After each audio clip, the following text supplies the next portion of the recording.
Welcome to the South Sudan National Participation Institute. Today, ladies and gentlemen, and all our respected listeners and viewers, we want to welcome you to this topic as promised before, and it's about the high-level revitalization forum for the realization of peace in the Republic of South Sudan, which has been taking place in the Ethiopian capital Addis Ababa since February 5th until today, February 12th, and counting. But before we start, we just want to draw the attention of our listeners and viewers that this is neither a personal opinion or a political viewpoint about the conflict in South Sudan, but it is rather an objective analysis of the situation of the conflict in the Republic of South Sudan. So at this juncture, we would like to thank the Al Jazeera channel for providing the documentary on the conflict in the Republic of South Sudan. And we would also like to thank the South Sudanese artist Silver X in his song entitled Juba Karabo, which we are going to present in the intervals of our discussion. So before we start our topic, we just want to play that song and then we will take it from there. So ladies and gentlemen and all our respected viewers and listeners, please stay tuned.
Once again, welcome to the South Sudan National Participation Institute in our analysis of the High-Level Revitalization Forum for Peace Realization in the Republic of South Sudan.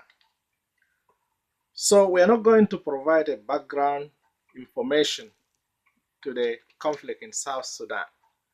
That had already been done by the Al Jazeera channel. But all we're going to say here now is that all efforts, intentions, and aspirations at the time of the independence of the Republic of South Sudan on July 9, 2011 were in place. And that came from the people of South Sudan, their neighbors in the region, and all their sympathizers around the world, including international organizations such as the United Nations and the regional organizations such as Inter-Governmental Organization, IGAD. But at the same time, there were counterproductive forces that were also taking place in the South Sudan. Negative situations were unfolding in the system among the leaders in terms of the funds and the oil revenues that were flowing from the Sudan to South Sudan.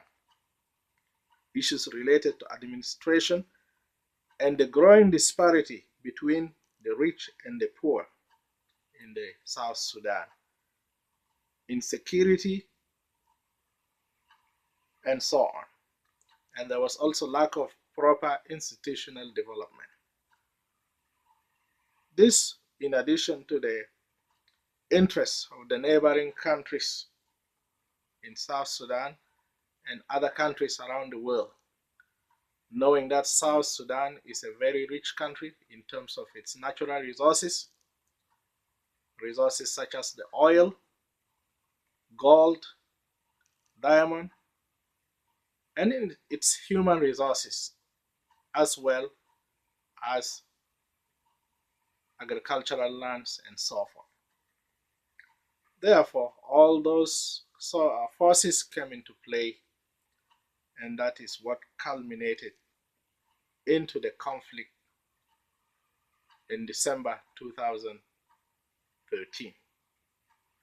So the war that broke out in Juba in 2013, that led to massive destruction of the infrastructure in many towns and cities in South Sudan,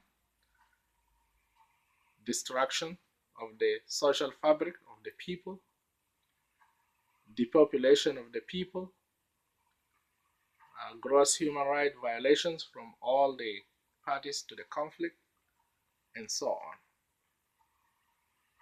But in August 2015, the regional countries, the United Nations, and the Troika countries, countries such as Britain, United States of America, and Norway,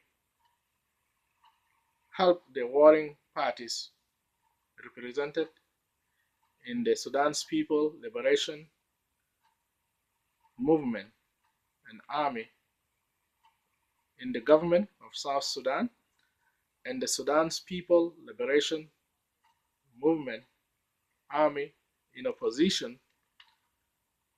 These countries helped the two warring parties to broker a peace agreement known as the Agreement for the Resolution of the Conflict in the Republic of South Sudan.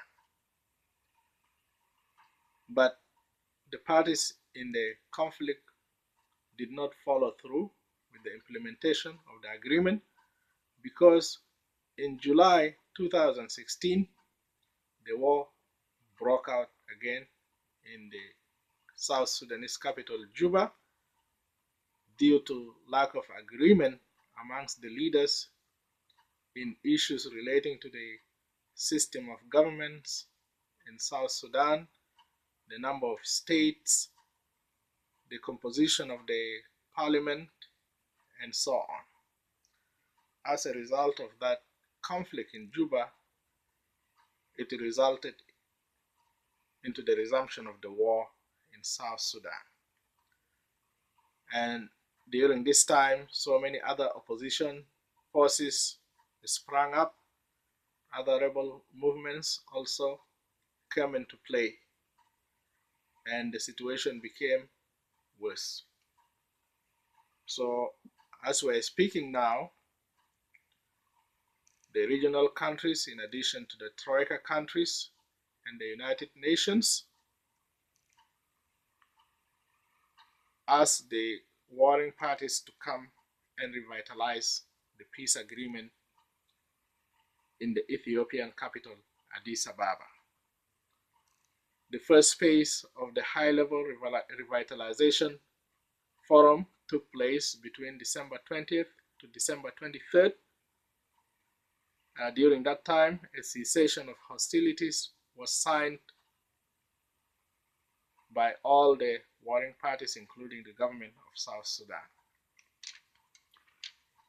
Now, as it was stated earlier, from February 5th till to date, the warring parties have resumed the discussion in the Ethiopian capital, Addis Ababa. The discussions are mainly focusing on the system of governance in South Sudan, the composition of the parliament, in addition to the interim period, and how the peace agreement can be revitalized and then implemented based on the new time frame. Hopefully, all the parties will be able to agree, and then when they agree, they can be able to set up a new deadline for the implementation of the agreement, which will end by the holding of elections.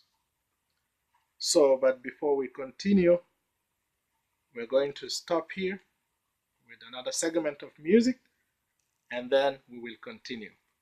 Please stay tuned with us.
Okay, welcome again. At this time, we're just going to talk about the expectations from this high-level revitalization forum for the realization of peace in South Sudan. As it was stated earlier, the people of South Sudan from all walks of lives, from all ethnic backgrounds, from all political or religious affiliations have very high expectations for peace in South Sudan. And they expect that the negotiators in this revitalization forum will be able to deliver to them peace in this year 2018 and on. Not a temporary peace, not a peace that can be broken, but their hopes and aspirations are for a permanent peace that will last. That is number one. Therefore, the people of South Sudan, the neighboring countries, and the international community is expecting all the warring parties to stop the war completely and immediately. And then they also expect that human rights violations can be stopped, and then they expect that there will be a provision of humanitarian food and access for all the needed items can reach the people who are trapped in the internally displaced camps, which is the people's protection of civilians camps in the country, in cities such as Malakal, Juba, Bentiu, Bor, and so on. Also, they expect that peace and security will be realized in the Republic of South Sudan, in each part of the Republic of South Sudan. Of course, because of the whole situation, people are not going to expect a perfect peace, because all the warring parties have their own agendas, they have their own ways of how the conflict can be addressed. But in the end, the minimum should be arrived at. And then at the same time, of course, everybody is not going to get what they really want. Some people may get more than others, but because of the people's aspirations and need for peace and freedom and stability, people have to reach a certain kind of settlement. And then people need to embark on reconciliation for the sake of peace and stability for the people of South Sudan, so that the people, the millions of people who had fled the country and became refugees in the neighboring countries, can be able to return to their countries. And then the leaders need to embark on social tolerance. And then there need to be some reforms in the system of governance, in the security sector, and in the sharing of the resources in South Sudan. And then all the leaders also have to agree and appreciate the role of all the people of South Sudan in the struggle for the independence of South Sudan. And then they also need to agree on some security reforms in the system of governance, the system of finance, the sharing of all the natural resources, and so on. And then we also need to know that the role of faith groups, the civil society, and the role of religion in the society is very important. It is worth mentioning that during the SPLM liberation struggle from the north, there were chaplains from the religious sector that were talking to the army to help them respect the human rights of the people they are fighting for. Therefore, we also need to give some room for faith and religion in the army. And the people of South Sudan also need to embark seriously on respect for one another and for all the cultures, the religions, and the people of South Sudan. And then people should also embark on forgiveness, tolerance, and reconciliation, so that the ills of the past cannot be repeated. And then finally, people should agree on equal treatment, fairness, and respect for one another and for the human rights of the people of South Sudan. And then there should be freedom of expression and freedom of the press. So, ladies and gentlemen, these are some of the expectations that the people of South Sudan would expect, the people of the region would expect, and the international community would expect. Of course, we know that there are people in the region, some countries in the region, and the leaders in the region have been fueling the conflict in the Republic of South Sudan due to their own agendas. But this is the time for the people of South Sudan, the leaders of South Sudan, and all the warring groups to know that the interest of the people of South Sudan comes first, above all else, including their own personal ambitions. Therefore, it is incumbent upon all the leaders of the warring parties in South Sudan, the civil society, the religious leaders, to realize that the interest of the people of South Sudan comes first, so that those neighboring countries who are interfering in the issues of South Sudan can be notified that enough is enough. It is time for peace and stability in the Republic of South Sudan. So we're going to stop here, and then we'll introduce another segment of music before we conclude our analysis today.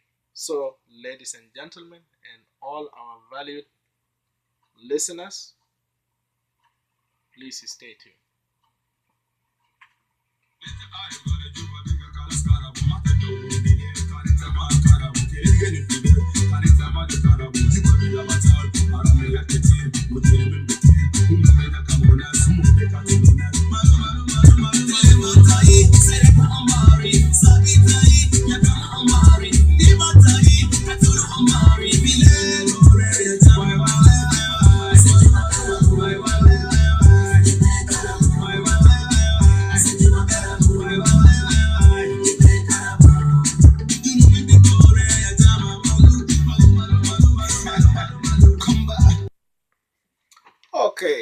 once again, welcome back to the South Sudan National Participation Institute. So with this brief background and brief analysis of the situation in South Sudan, we hope that and we wish that the people of South Sudan will have peace and stability in the Republic of South Sudan, so that all the people who are trapped in the POCs, the protection of civilian camps in the United Nations camps throughout South Sudan, and those people who had fled the country and those who are in exile will be able to return back, so that they will all embark in the process of peace, stability, and the development of South Sudan.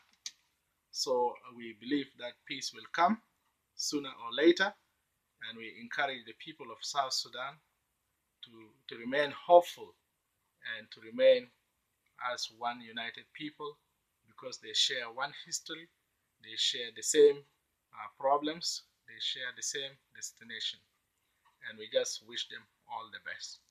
So we're going to stop here until we meet again. We wish you, our listeners and viewers, a very prosperous and peaceful New Year. So please stay tuned with a song from Silver X.